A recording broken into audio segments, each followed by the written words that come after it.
Masakan tayo ng talata, dapat si Pagkagabasa. Makapyawan lang natin itong tinalakay mo sa Sunday School ng nakaraang mga linggo. Sa unang Korinto, Kapitulo 11, talatang 28. Kailangan siya sa atin ng tao. Amen. Kasi mahalaga ito mga kapatid, yung kapistahan na gawin natin bukas. Pista ng Pasko ng Panginoon. Unang Korinto 11, talatang 28. Datapwat siya sa atin ng tao ang kanyang sarili at sa kumain ng tinapay at uminom sa sara. Amen. Kailangan talaga datapwat siya sa atin ng tao. Bilang tao ka ng Diyos, masiyasat mo na ba yung sarili mo?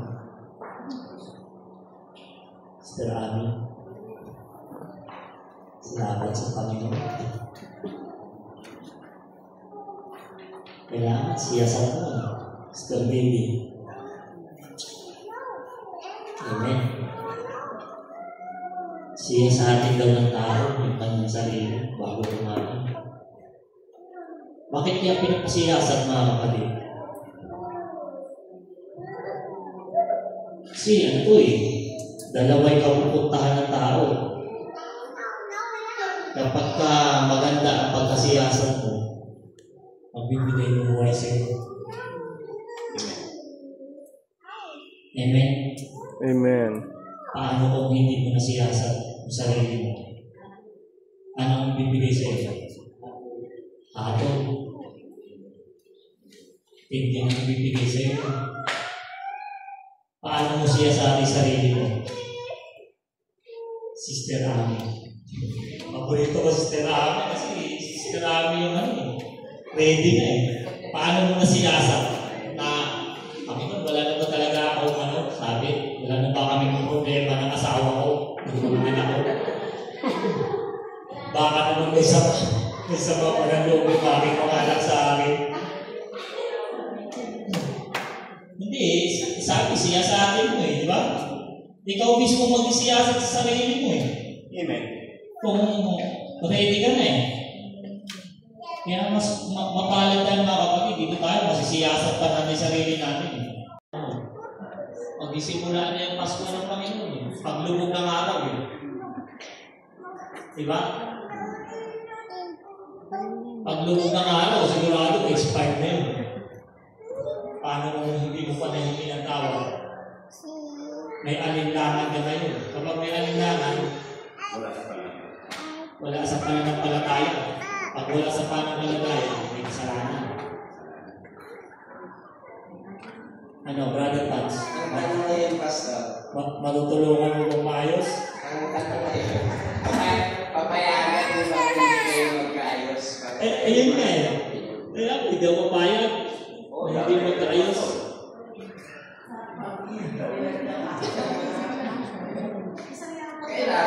Ang sakdal na pag-ibig, magpalakas ang takot Kasi, kaya hindi lang daw nagkakaayos, hindi nag-uusap Yun nga hindi na. Parehas hindi umibig Pag tinanong mo, may katwiran din naman Hindi tayo lumapit.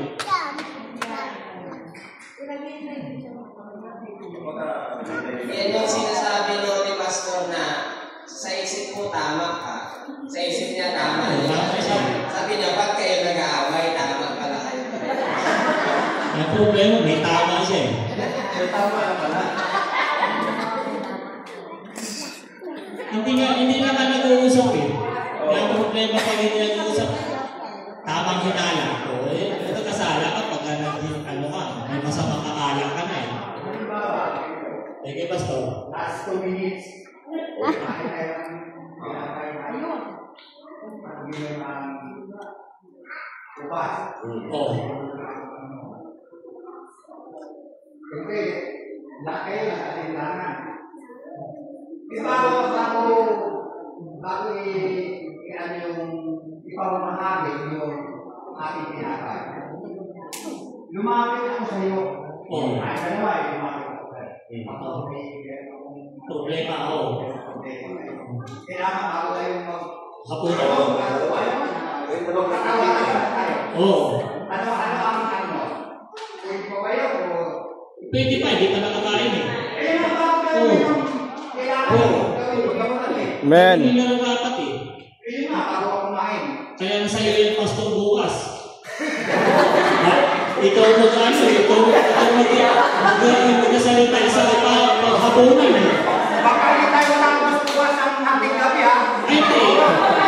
Kaya Apostol Pablo, ano, inaabot ng madaling araw eh. Kaya nga, hindi na disgrasya si Episos. Oo. Kailangan, pastor, dahil dito sila lahat bukas. Bago kayo ano eh, suriin yung sarili nyo eh. Lapitan nyo talaga eh. Kaya bukas, baka kunin tayo ng alas 12 ha. Ang daming ayusin eh. Aba? Sister Ami, tawang-tawa na yun. Hindi, ready na si Sister Ami.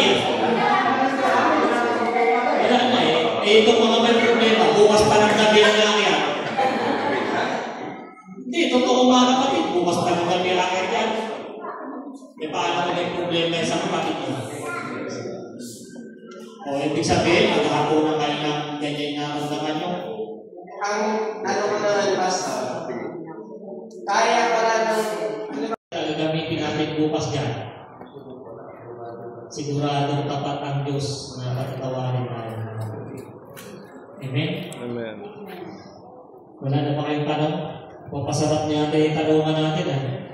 Parang inabot tayo ng kalahati ko lang sa tanungan. Kung may tanong pa kayo, may oras pa tayo sa pag-isiyasat. Sa bagay, naman gabi pa tayo mga kapatid. Isang talata lang din ginawa ko kasi baka maubos eh. Parang na yung mamayang panggabi. Para pag dumating ang mga taga-San natin, siguro kaya hindi nakaahon yun. Masama akala ka lang. Siguro kaya naman hindi nakaahon to sila sa mga marami na naman kung ano, abala sa buhay.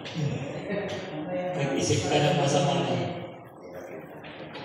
Kaya mga kapatid, magandang umaga. Siguro, nagtanong natin sarili natin para bukas pagtanggap natin na Amen. dahil nakapunan natin yung bawat isa. Amen? Baka may mga sama pa na doon. Ipitan na natin mga kapatid. Kamay loob ko sa'yo. Hindi naman siguro malaking kawalan sa iyo na ikaw ay unang humingi ng tawad. Magiging pagpapala pa sa iyo ng Panginoon. Kasi ginawa mo yung kanya tapos hindi may katwiran sa iyo unang lumapit. Amen? Amen. Kaya magandang umaga mga kapatid. Diyos, pagpapalik ko sa ating pagkakamuna. Time check 11:36. Today is March 17. Okay, hallelujah. Salamat sa Diyos. purihin po ang ating Panginoon mga kapatid. Tunay na napakagandang kulay-kulayin po yung ating mga sarili, ang ating mga pananampalataya sa loob ng isang taon na bagamat mga kapatid, tumanas tayo ng ganyang pagsubok. Sinubok yung ating kongregasyon eh. Talagang, kaya lang hindi nga masasabing nagtagumpay pagka walang pinagtagumpayan. Amen. Kaya dito natin makikita mga kapatid yung tatag ng paano tayo pinatibay sa aral. Napakahalaga talaga pagka matibay yung mga pinag-aaralan eh.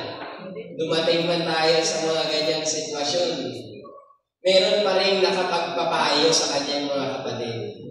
Meron pa rin, hindi ibig sabihin na may nag-away hahalo ka kagad. Meron pa rin isang nananatili para makapagpayo. Sabi naman yun ni Apostol Santiago kung sino yung nasa Espiritu, papanumbalikin niya yung wala sa Espiritu. Makakapagtulong-tulungan pa rin yung bawat isa sa atin mga kapatid. Kaya purihin ng Panginoon, tayo po ay umawit ng isang awit. Wakasan po tayo ng ating pastor sa ating pangwakas na panalangin.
Hallelujah.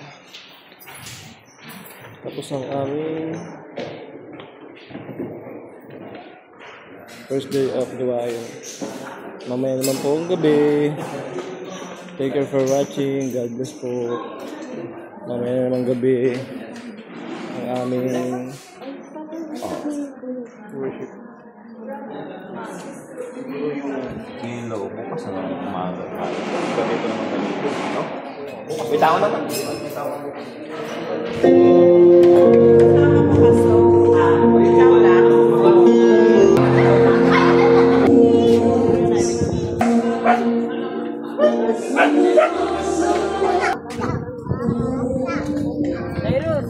Ano, Mac? Shoutout sa mga kabataan dyan. Magpabautis muna kayo. Pagpapalain kayo ng Panginoon. Amen!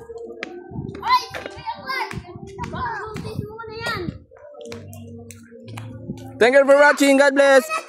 Alright.